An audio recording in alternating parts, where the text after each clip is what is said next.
सोचिए, एक ऐसा देश जहां लाखों इंडियन फैमिलीज लीगल तरीके से माइग्रेट कर रहे हैं, हार्ड वर्क कर रहे हैं, टैक्सेस दे रहे हैं और वहां की इकोनॉमी में अपना योगदान दे रहे हैं। लेकिन अचानक हजारों वाइट लोगों ने स्ट्रीट्स में उतरकर वही इंडियन कम्युनिटीज के खिलाफ प्रोटेस्ट किया। उनका कहना है कि इमिग्रेशन ने उनके देश की रिसोर्सेज और सोशल हार्मनी को खतरे में डाल दिया है। आप सोच रहे होंगे, आखिर क्यों? क्या इंडियन इमिग्रेंट्स सच में किसी के लिए प्रॉब्लम है, या ये सिर्फ एक ग्रुप का ईगो और प्रेजुडिस है? ऑस्ट्रेलिया के मेजर सिटीज जैसे सिडनी, मेलबोर्न, ब्रिस्बेन, पर्थ और कैनबरा में मैसिव प्रोटेस्ट्स हुए। CNN रिपोर्ट्स के अनुसार अकेले सिडनी में 5,000 लोग जुटे। प्रोटेस्टर्स ने इमिग्रेशन रोकने की डिमांड की, लेकिन ये सिर्फ इंडिया के खिलाफ नहीं था। चाइनीज कम्युनिटीज भी टारगेट थीं। एक्सट्रीमिस्ट्स ने तो ओपनली व्हाइट सुप्रीमेसी और रेसिज्म को प्रमोट किया। उन्होंने कहा कि व्हाइट्स सुपीरियर है और इमिग्रेंट्स इन्फीरियर। हिस्ट्री को देखें तो यूएस और ऑस्ट्रेलिया मूलतः इमिग्रेंट सोसाइटीज थीं। इंडियंस ने कॉलोनियल टाइम्स से ही इन देशों की ग्रोथ में कंट्रीब्यूट किया। Sugarcane plantations, trade, modern industries, Indians ने हमेशा वैल्यू ऐड किया। फिर भी आज कुछ लोग लीगल इमिग्रेंट्स के खिलाफ अग्रेसिव हैं। अब सवाल ये है, क्या ये सिर्फ ऑस्ट्रेलिया का मामला है या ग्लोबल ट्रेंड है? ट्रंप के राइज के बाद से anti immigrant sentiments world wide बढ़े हैं। क्या ये सिर्फ इकोनॉमिक्स की फाइट है या रेसिज्म और ईगो की वजह से इंडियन कम्युनिटीज टारगेट हो रही हैं? अगर आप जानना चाहते हैं कि क्या सच में इंडियन माइग्रेशन प्रॉब्लम्स क्रिएट कर रही है या ये सिर्फ फॉल्स प्रोपेगेंडा है, और आखिर क्यों एक्सट्रीमिस्ट ग्रुप्स इसे इतना बढ़ा रहे हैं, तो आगे पढ़ना या देखना बहुत जरूरी है। सोचिए, ऑस्ट्रेलिया में हजारों वाइट लोग इंडियन कम्युनिटीज के खिलाफ प्रोटेस्ट कर रहे हैं। उनका कहना है कि माइग्रेशन को रोकना चाहिए। उनका दावा है कि इंडियन इमिग्रेंट्स उनके देश के लिए हार्मफुल हैं। वे कहते हैं कि इमिग्रेंट्स देश के लिए ज्यादा प्रॉब्लम्स क्रिएट करते हैं बजाय बेनिफिट्स के। कुछ लोग तो ये तक मांग कर रहे हैं कि सारे इमिग्रेंट्स को देश छोड़कर चले जाना चाहिए। हाल ही में ऑस्ट्रेलिया में ऐसा एक बड़ा प्रोटेस्ट हुआ। प्रोटेस्ट्स केवल ऑस्ट्रेलिया तक सीमित नहीं हैं। दुनिया के कई देशों में इंडियन इमिग्रेंट्स के खिलाफ प्रोटेस्ट्स हो रहे हैं। ट्रंप के राइज के बाद से ग्लोबली एंटी इमिग्रेंट सेंटिमेंट्स बढ़े हैं। ये सिर्फ अमेरिका या ऑस्ट्रेलिया का मामला नहीं है, बल्कि वाइट पॉपुलेशंस वर्ल्ड वाइड में ऐसा मूड दिखाई दे रहा है। तमिल कम्युनिटीज भी इन देशों में रहती हैं। दुनिया में लगभग 180 देशों में तमिल लोग हैं। इसीलिए यह इशू सिर्फ इंडिया या ऑस्ट्रेलियन नहीं, बल्कि ग्लोबल तमिल कम्युनिटी को भी प्रभावित करता है। ऑस्ट्रेलिया के रीसेंट प्रोटेस्ट्स में मैसिव पार्टिसिपेशन हुआ। CNN के अनुसार 31 अगस्त 2025 को हुए इस प्रोटेस्ट में लगभग 52,400 लोगों ने हिस्सा लिया। सिडनी में अकेले 5,000 लोग जमा हुए। सिडनी में इंडियन कम्युनिटी काफी बड़ी है। प्रोटेस्टर्स ने सवाल उठाया कि इंडियन जैसे इमिग्रेंट्स को क्यों अलाउड किया जा रहा है। इस प्रोटेस्ट का नाम था मार्च फॉर ऑस्ट्रेलिया। ये सिडनी, मेलबोर्न, ब्रिस्बेन, पर्थ और कैनबरा जैसे सिटीज में आयोजित हुआ। प्रोटेस्टर्स ने मास इमिग्रेशन को रोकने की मांग की और कहा कि इमिग्रेंट्स देश के रिसोर्सेज और सोशल यूनिटी पर दबाव डालते हैं। प्रोटेस्ट्स मुख्य रूप से इंडियन और चाइनीज माइग्रेंट्स के खिलाफ थे, लेकिन इंडियंस इस प्रोटेस्ट का मेन फोकस थे। प्रोटेस्टर्स का दावा था कि इंडियन इमिग्रेशन ने हाउसिंग रेंट्स और लिविंग कॉस्ट्स बढ़ा दिए हैं। वे कहते हैं कि अगर 100 हाउसेज हैं और 1000 न्यूकमर्स आ जाते हैं तो रेंट्स बढ़ जाएंगे। ये लो सप्लाई और हाई डिमांड का मैटर है। उनका आर्ग्यूमेंट था कि पॉपुलेशन ग्रोथ लिविंग कॉस्ट्स बढ़ा देती है और यही इमिग्रेशन रोकने का जस्टिफिकेशन है। लेकिन क्रिटिक्स ने इस डेटा और क्लेम्स को गलत बताया। उनका कहना था कि इमिग्रेंट्स लीगल तरीके से आ रहे हैं। प्रोटेस्टर्स ने ये भी कहा कि इमिग्रेंट्स उनके जॉब्स ले रहे हैं। ये क्लेम पूरी तरह से फॉल्स प्रोपेगेंडा है। प्रोटेस्ट में दो ग्रुप्स थे। एक ग्रुप केवल इमिग्रेशन कंट्रोल चाहता था। दूसरा एक्सट्रीमिस्ट ग्रुप, जो नियो नाज़ीज कहता है, ओपनली व्हाइट सुप्रीमेसी और रेसिज्म प्रमोट कर रहा था। एक्सट्रीमिस्ट्स ने प्रोटेस्ट को हाईजैक कर लिया। उन्होंने प्रेस को बताया कि व्हाइट्स सुपीरियर हैं और इंडियंस या चाइनीज इन्फीरियर हैं। प्रोटेस्ट गवर्नमेंट बिल्डिंग्स के बाहर अग्रेसिवली हुआ। प्रोटेस्टर्स चिल्ला रहे थे कि इमिग्रेंट्स को देश छोड़ना चाहिए और लैंड केवल व्हाइट्स का होना चाहिए। उनका कहना था कि उनके एंसेस्टर्स ने ये लैंड बनाया और इमिग्रेंट्स वेलकम नहीं हैं। उनका अग्रेसिव बिहेवियर और रेसिस्ट स्लोगन्स इंडियन कम्युनिटीज को ग्लोबली हर्ट कर रहे हैं। भारत में इस पर गहरा दुख है। सोचिए कि इंडियन लोगों के लिए विदेश में ये कितनी पेनफुल सिचुएशन है। इंडियंस मेहनत करते हैं, पढ़ाई करते हैं, काम करते हैं और टैक्स देते हैं। वे फॉरेन इकोनॉमीज को कंट्रीब्यूट करते हैं। इंडियन कंट्रीब्यूशंस डेकेड से चल रही हैं। ब्रिटिश कॉलोनियल टाइम्स में इंडियंस को शुगरकेन कल्टीवेशन और जॉब्स के लिए लाया गया था। तब से इंडियंस ने कई देशों में ग्रोथ में मदद की है। ऑस्ट्रेलिया के हिपोक्रेसी को भी समझना जरूरी है। इंडिजिनस ऑस्ट्रेलियंस की पॉपुलेशन बहुत कम है, सिर्फ 4-5%। सेटलर्स ने उन्हें मार्जिनलाइज कर दिया और लैंड अपने लिए ले लिया। अब वही लोग इमिग्रेंट्स के खिलाफ प्रोटेस्ट कर रहे हैं। यूएस में भी ऐसा ही हिस्ट्री है। नेटिव अमेरिकन्स डिस्प्लेसमेंट हुई थी। यूएस और ऑस्ट्रेलिया मूलतः इमिग्रेंट सोसाइटीज थे। अब व्हाइट ग्रुप्स इमिग्रेंट्स को ब्लेम कर रहे हैं। प्रोटेस्ट्स में कुछ वायलेंस भी हुआ, कुछ लोग इंजर्ड हुए। इंडियन एमपी ने पार्लियामेंट में इसके खिलाफ मजबूत आवाज उठाई। प्रोटेस्टर्स का कहना था कि ऑस्ट्रेलिया इंडियन इमिग्रेशन से पहले बेटर था। इंडियंस ऑस्ट्रेलिया में सेकंड लार्जेस्ट माइग्रेंट ग्रुप हैं। प्रोटेस्टर्स ने हाउस रेंट्स और लिविंग कॉस्ट्स बढ़ने का ब्लेम इंडियन इमिग्रेशन पर डाला, लेकिन वास्तविक कारण बैंक्स और प्रॉपर्टी ओनर्स हैं।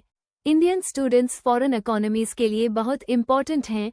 Millions of Indian students education, taxes, spending और ग्रोथ में कंट्रीब्यूट कर रहे हैं। Mostly Indian migrants white collar jobs में हैं, जैसे tech, doctors, engineers. Blue collar jobs rare हैं।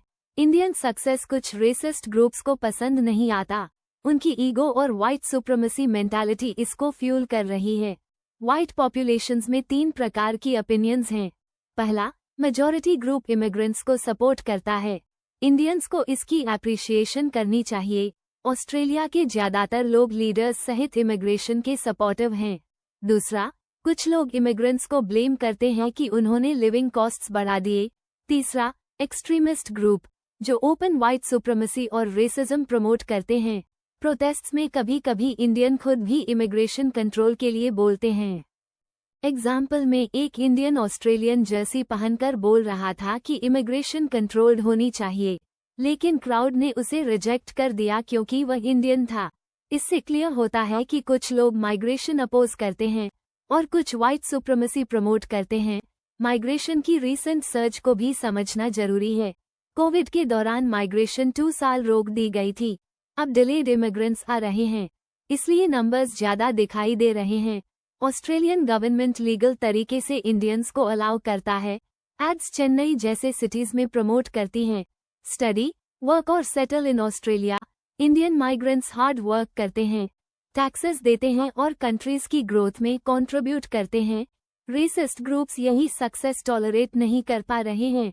उनकी आर्ग्यूमेंट मिसलीडिंग है। वे कहते हैं कि इंडियंस प्राइस हाइक्स और रिसोर्स स्ट्रेन के लिए रिस्पॉन्सिबल हैं। रियलिटी में प्रॉपर्टी ओनर्स और बैंक्स की रोल ज्यादा है। प्रोटेस्ट्स के पीछे कुछ इकोनॉमिक फ्रस्ट्रेशन भी है। ऑस्ट्रेलिया में हाउसिंग अफोर्डेबल नहीं है। माइग्रेशन अराइवल पहले न्यू होम्स बिल्ड होने से अफोर्डेबिलिटी पर प्रेशर डालता है। प्रोटेस्ट्स कुछ एक्सटेंट तक सस्टेनेबल इमिग्रेशन सिस्टम की डिमांड कर रहे हैं। इसे एंटी इमिग्रेशन या प्योरली रेसिस्ट नहीं देखा जाना चाहिए। इंडिया भी बॉर्डर्स सिक्योर करता है, माइग्रेंट्स की लिमिट मेंटेन करता है। इसी तरह ऑस्ट्रेलियन प्रोटेस्ट भी सस्टेनेबल माइग्रेशन सिस्टम की डिमांड कर रहा था। कमेंट्स में लिखा गया, इंडिया ऐसा करता है तो अदर्स पर ब्लेम क्यों? ये फेयर पॉइंट है। Issues mainly differing group opinions और एक्सट्रीमिस्ट हाईजैक के कारण कॉम्प्लिकेटेड हुए हैं। एक्सट्रीमिस्ट स्लोगन्स में मास माइग्रेशन, फेमिनिज्म और वोक आइडियोलॉजी के खिलाफ था। कुछ ग्रुप्स खुद को एंटी फेमिनिज्म ऑस्ट्रेलिया कहते हैं। उनके स्लोगन्स अग्रेसिव और रेसिस्ट थे। उन्होंने क्लेम किया कि ऑस्ट्रेलिया व्हाइट मेन के लिए बना था। इमिग्रेशन रोकना उनके पर्सपेक्टिव में व्हाइट सुप्रीमेसी और ईगो इशू है। ग्लोबली भी सिमिलर सिचुएशंस हैं। आयरलैंड में हाल ही में इंडियन इंजीनियर को अटैक किया गया। ट्रंप के राइज के बाद एंटी इंडियन सेंटिमेंट्स ग्लोबली बढ़े हैं। जेनोफोबिया, डिस्क्रिमिनेशन और racial harassment Indian communities face कर रही हैं। यूएस पॉलिसीज इलीगल इमिग्रेशन पर स्ट्रिक्ट हैं, लेकिन ऑस्ट्रेलियन प्रोटेस्ट्स लीगल इमिग्रेंट्स को टारगेट कर रहे हैं। Indian communities globally high education और इनकम लेवल के कारण टारगेट हो रहे हैं। इंडियंस टॉप अर्नर्स में आते हैं। हाई इनकम और प्रोफेशनल सक्सेस भी रेसिस्ट्स को टॉलरेट नहीं होती। आर्ग्यूमेंट, डिसएग्रीमेंट और प्रोग्रेस के रास्ते से इंडियंस मजबूत बन सकते हैं। हिस्ट्री पर्सपेक्टिव भी इम्पॉर्टेंट है। India faced 200 years colonial operation. Migration पिछले 30 साल में ही सर्ज्ड है। 10-15 साल में ज्यादा इंडियन माइग्रेशन हुई है। कंपैरिजन करें तो कॉलोनाइजेशन से ज्यादा सफरिंग इंडियंस ने फेस की। लीगल माइग्रेशन और कंट्रीब्यूशन के बावजूद कंप्लेंट्स होती हैं। ट्रंप का राइज ग्लोबल हेट स्पीच और एंटी इमिग्रेंट सेंटिमेंट्स का ट्रिगर माना जा सकता है। इंडियंस और ब्राउन कम्युनिटीज के साथ साथ चाइनीज कम्युनिटीज भी अफेक्टेड हैं। जेनोफोबिया वर्ल्ड वाइड बढ़ रहा है। मैसेज ये है कि इंडिया हमेशा अपने सिटीजन्स के साथ है। इंडियन कम्युनिटी ग्लोबली सपोर्ट के लिए इंडिया पर भरोसा रख सकती है। डिस्क्रिमिनेशन के बावजूद इंडियन कॉन्ट्रीब्यूशंस, एजुकेशन और वर्क एथिक को इग्नोर नहीं किया जा सकता। प्रोग्रेस ही सोल्यूशन है। ऑस्ट्रेलियंस, यूरोपियंस और यूएस में इंडियन कम्युनिटीज फेस कर रहे चैलेंजेस का सोल्यूशन अवेयरनेस, कंट्रीब्यूशन और डायलॉग में है।